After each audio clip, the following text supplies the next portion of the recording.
msifadhaike mioyoni mwenu, na muamini Mungu, niaminini na mimi. Nyumbani mwa Baba yangu na makao mengi. Ndugu zangu, maisha ni fumbo na dunia ni mapito. Akiwa na umri wa miaka 60 ya kuzaliwa na miaka 30 tokea msiba huu wa imani, matumaini na shukrani kubwa kwa Mungu. Endelea kumshukuru Mungu kwa kila jambo, kwani hayo ni mapenzi yake kwetu.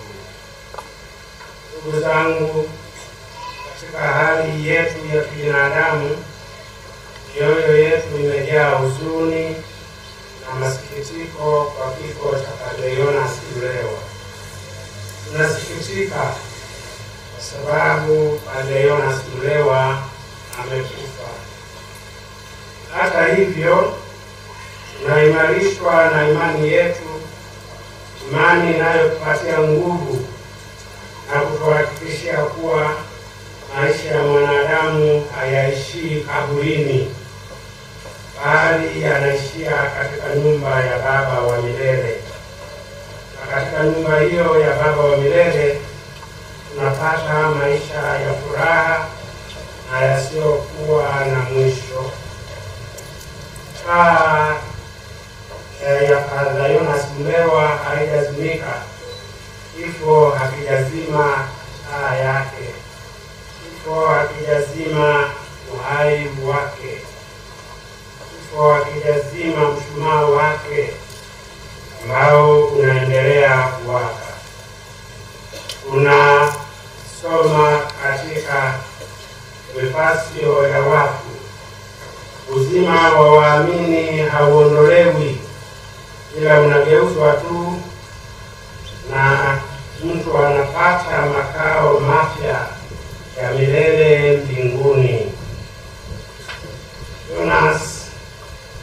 Padre Yonas ameenda kuonana na Muumba wake. Lakini pia sala ya Ekaristi ya tatu inatukumbusha,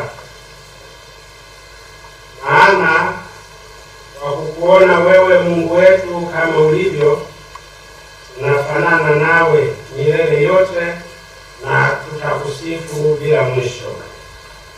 Kifo ni fursa, ni nafasi ya kuonana na Mungu wetu na kumuona kama alivyo. Tukiwa hapa duniani hatuwezi kuonana na Mungu na tukamuona Mungu kama alivyo. Hatuwezi kufanana naye. Tunamuona Mungu kama alivyo kwa njia ya kifo, kwa mlango wa kifo. Na kwa njia hiyo ya kifo tunaingia mbinguni kwenye makao ya milele, na huko tunamsifu Mungu, tunamwabudu Mungu, tunakaa na Mungu bila mwisho. Somo la pili la waraka wa Mtume Paulo kwa Filipi. Mtakatifu Paulo anatupa maneno ya faraja kubwa na anatukumbusha kuhusu safari yetu ya kiimani. Mtakatifu Paulo anasema tukiwa hapa duniani tusijisahau. Tukiwa hapa duniani tusijisahau. Natuambia sisi ni wapita njia, na uraia wetu wa kudumu, kazi yetu ya kudumu ni mbinguni, nyumbani kwa Baba. Sisi tuko safarini kuelekea mbinguni, na ni mafupi maisha yetu. Ana majibu kuhusu kifo na maisha baada ya kifo cha kimwili. Anatoa majibu kwa huzuni zetu na hofu zetu.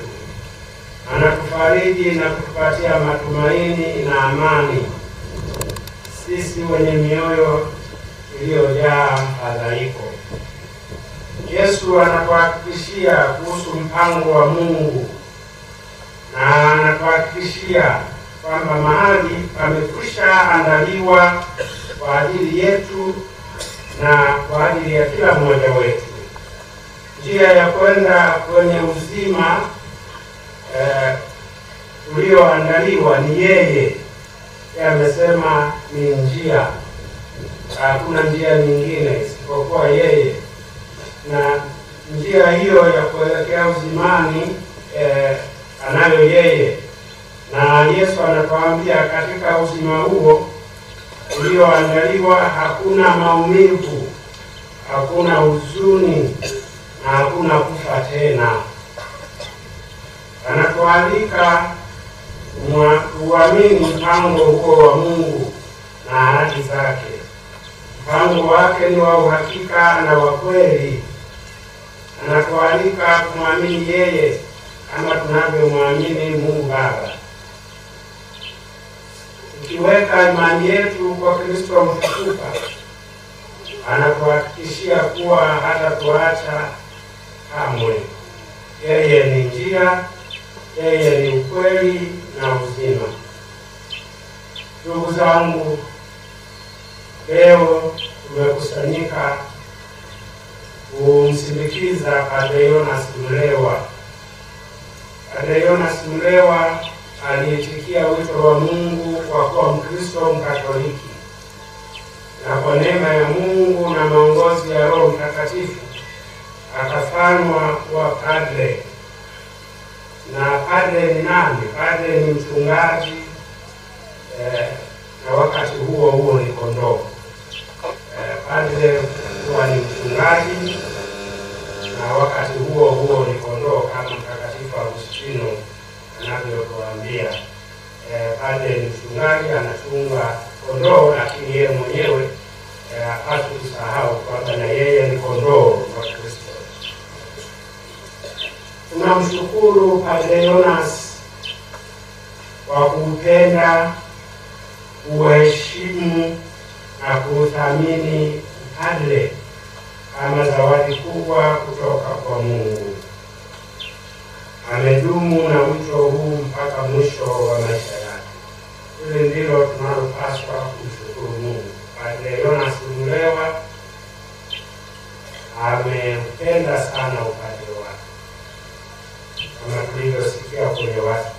Aliupenda sana upadre, aliuheshimu sana upadre wake na kuthamini upadre kama zawadi kubwa kutoka kwa Mungu, na akadumu na wito huu mpaka mwisho wa maisha yake. Mtu anapoupenda upadre wake, maana yake anampenda Kristo. Mtu anapouheshimu upadre wake, maana yake anamheshimu Kristo. Na mtu anapouthamini upadre wake, maana yake anamthamini Kristo, anamthamini kanisa. Hakika Padre Yonas Mlewa wa jimbo letu, kanisa letu, amekuwa baraka kwa kanda yetu, amekuwa baraka kwa kanisa la Tanzania, kwa sababu ameyatoa maisha yake yote, ametumia uwezo wake, nguvu zake, vipaji vyake na karama zake mbalimbali alizojaliwa na Mungu, akajitoa bila kujibakiza kwa ajili ya utumishi wa Mungu na kanisa lake. Uwepo wenu na wingi wenu ninyi nyote watu wa Mungu mliofika hapa unadhihirisha ni namna gani utume wa Padre Yonas ulivyogusa mioyo yenu, akili zenu na maisha yenu. Mtakatifu Maria Yohane Vianney anasema na kusisitiza kuwa padre ni mchungaji mwema, mchungaji kadiri ya moyo wa Mungu, mchungaji kadiri ya moyo wa Mungu. Wajibu wake mkubwa ni kuitunza familia ya Mungu na zawadi kuu ya huruma ya Mungu kwa wanadamu. Padre Yonas amejitahidi kuwa mchungaji mwema. Amehubiri Injili kwa maneno na maisha yake, lakini pia amehubiri kwa unyenyekevu wake, elimu yake, tabasamu lake, utanashati wake na ucheshi wake. Ndugu zangu, padre akifa, kuna shuhuda nyingi zinatolewa na watu walioguswa na utume wake. Wengine walibatizwa na yeye, wengine aliwapa komunyo ya kwanza, wengine aliwaungamisha na kuwapa ushauri wa kiroho, wengine alishuhudia ndoa zao, wengine aliwatembelea wakiwa wagonjwa, wengine aliadhimisha misa za maziko za wazazi, ndugu na marafiki zao, na wengine aliowahudumia walimtangulia kwenda mbinguni. Naamini watu hao pia wanatoa ushuhuda wao mbele ya Mungu. Ndugu zangu, wengi mliofika hapa, kila mmoja anatoa ushuhuda wake kuhusu utume wa Padre Jonas Jamhuri Mlewa. Ushuhuda huu mnaoutoa basi ni faraja kubwa kwa kanisa. Faraja kubwa kwa kanisa kwa sababu unadhihirisha utume alioufanya, unadhihirisha baraka tulizozipokea sisi sote kutoka kwenye wito wake. Hata hivyo, ushuhuda mkubwa kabisa wa maisha ya padri unatolewa na Kristo mwenyewe. Anayetoa ushuhuda mkubwa wa maisha ya padre ni Kristo mwenyewe, anaoutoa kwa Baba wa milele. Huu ni uhakika ambao Kristo mwenyewe amewaahidia wafuasi wake, na hasa amewaahidia mapadre kwa sababu wanashiriki ukuhani wake wa pekee.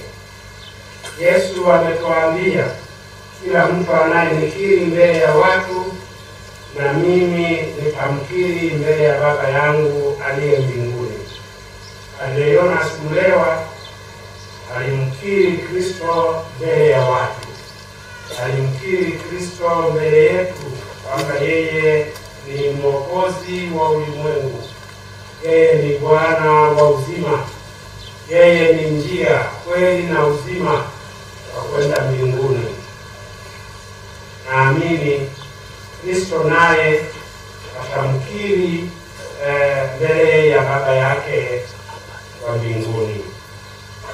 Ndugu zangu, tuendelee kumwombea Padre Jonas Jamhuri Mlewa. Mtu akifa, kitu kinachobaki ni kumwombea. Kitu kinachobaki ni kumwombea. Sala ina nguvu, inafanya kazi kimya kimya. Sala zinafanya kazi kimya kimya, lakini nguvu yake ni kubwa sana. Kwa hiyo sisi tumwombee Padre Jonas Mlewa, mchungaji wetu, ili aweze kupumzika kwa amani. Tumwombee kwa Mungu ili Mwenyezi Mungu ya binadamu. Tumwombee ili Mwenyezi Mungu amwambie vema, mtumishi mwema na mwaminifu, umefanya vizuri, na sasa ingia kwenye ikulu ya Bwana wako. Padre Jonas Mlewa akiwa anaugua ule Benjamin na Muhimbili, nijaribu kumpigia simu mara kadhaa. Alikuwa ananiambia, nikimpigia simu anasema, askofu, niombee kwa Mungu nipokee ugonjwa huu nilioambiwa na madaktari. Nipokee ugonjwa huu kama sadaka yangu kwa Mungu. Upokee ugonjwa huu kama mapenzi ya Mungu, kama alivyoandika kwenye someria yake tuliyosikia.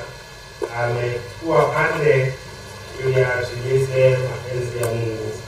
Wananiambia niyapokee haya, nipokee ugonjwa huu ambao umenipa mshituko mkubwa. Upokee kama mapenzi ya Mungu. Ndugu zangu, naamini Father Jonas Mlewa alipokea ugonjwa huu kama mapenzi ya Mungu. Na sisi tupokee kifo chake kama mapenzi ya Mungu. Tumuombee kwa Mungu. Anaendelea kuomba, aliomba tumuombee apokee ugonjwa huo kama mapenzi ya Mungu. Sasa naamini anaendelea tena kutuomba tumuombee kwa Mungu ili Mwenyezi Mungu aweze kumrehemu. Mungu ambaye si mwepesi wa hasira, ni mwingi wa rehema na kweli, ampokee katika makao yake na tukufu ya milele. Lakini na sisi pia tumuombe Mungu, tujikabidhi kwa Mungu ili atujalie neema ya kuishi imani yetu, kuishuhudia imani yetu, kuitangaza imani yetu na kuisali imani yetu. Muombe Mwenyezi Mungu atujalie kuishi maisha matakatifu ili tufe kifo chema. Jalie tuishi maisha matakatifu ili tufe kifo chema. Poleni sana kwa kifo cha Padre Jonas Mlewa. Raha ya milele umpe Bwana, pumzike kwa amani. Raha ya milele umpe Bwana, pumzike kwa amani. Nawashukuru kwa kunitembelea kama wadau wa Breeze Online TV. Niwapongeze kwa kuanzisha chombo hiki ambacho kwa maoni yangu kinalo jukumu kubwa la kuinjilisha na pia la kuelimisha jamii kuhusu masuala mbalimbali ya msingi. Kujihusisha na mambo haya ni kuijali jamii na kuiwezesha kushughulikia yale yanayopaswa kufanywa kazi. Napenda kualika waamini wa Dar es Salaam, Wakristo wa Dar es Salaam na watu wote wenye mapenzi mema kuitambua Breeze Online TV kama chombo kinachotambulika na kinachokubalika, na hivyo kuwaunga mkono katika harakati za kutekeleza majukumu yao ya kutufikishia habari njema. Na mshukuru kila mmoja atakayewapokea na kuwapa ushirikiano unaotosheleza. Mungu awabariki na kuwalinda.